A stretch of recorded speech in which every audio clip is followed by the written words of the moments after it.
سلام دوستان، بدون حرف اضافه ای اومدیم دوباره یکی از سوالهای آنلی ما حل کنیم که سوال خیلی جالبیه. سوال اینجوریه که میگه که به تازگی مسئول استادیوم فوتبال تغییر کرده و فرد جدیدی برای این عنوان انتخاب شده است. او میخواهد تحولی جدید در سیستم امتیازی به تیم‌ها ایجاد کند. برای این کار میخواهد یک برنامه بنویسید که به صورت خودکار امتیاز هر تیم را محاسبه کند. قانون امتیازدهی به هر تیم این گونه است که هر برد 3 امتیاز دارد و هر مساوی منظورش 1 امتیاز. برای بازی‌های باخته شده امتیازی در نظر گرفته نمی‌شود.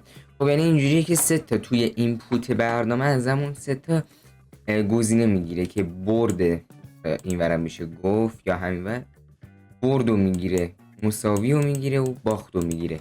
ولی گفته که برای برد 3 امتیاز، برای مساوی 1 امتیاز، برای باخت امتیازی در نظر گرفته نمیشه. یعنی فقط ما با این دوتا کار داریم. خب بیایم برنامه رو بنویسیم.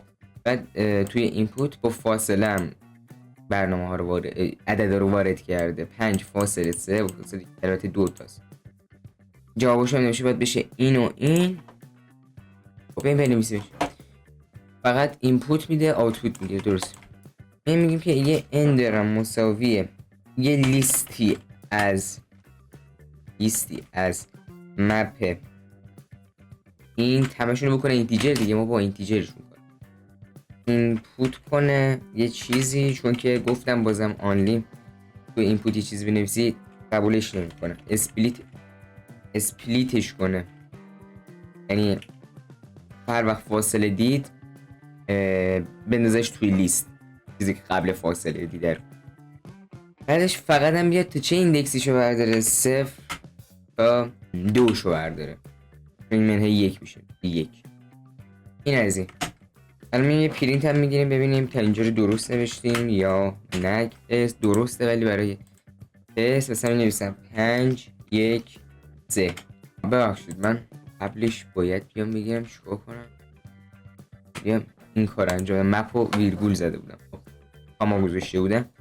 بله 5 3 1. ما فقط با این دوتا کار داریم دیگه. اصلا باخته مهم نیست، فقط برده رو میخواد. در آخر میخواد جمعشون رو برگردونه. خب این از این. میایم پایین میگیم که x1 و اینجا بنویسیم x2 مساویه با n 0 برای هر کدومش 3 امتیاز در نظر گرفته شده که ضرب در 3 میشه. دومیه هم که همون n 1 همین میمونه. در آخر هم میگیم پرینت کن x1 به علاوه x2. بعد کار کنه دیگه، احتمال بسیار زیاد. میزنیم 5 3 1 که 18 رو درست کار میکنیم. همین حالا کپی میکنیم، میایم اینجا پیست میکنیم، اجرای کد. جواب درسته. الان من ثبتش کردم ولی خب دوباره ثبت شده. خیلی وقت اینو حل کردم، الان گفتم بیام دوباره با شما حل کنم. خیلی آسون بود، جالبم بود.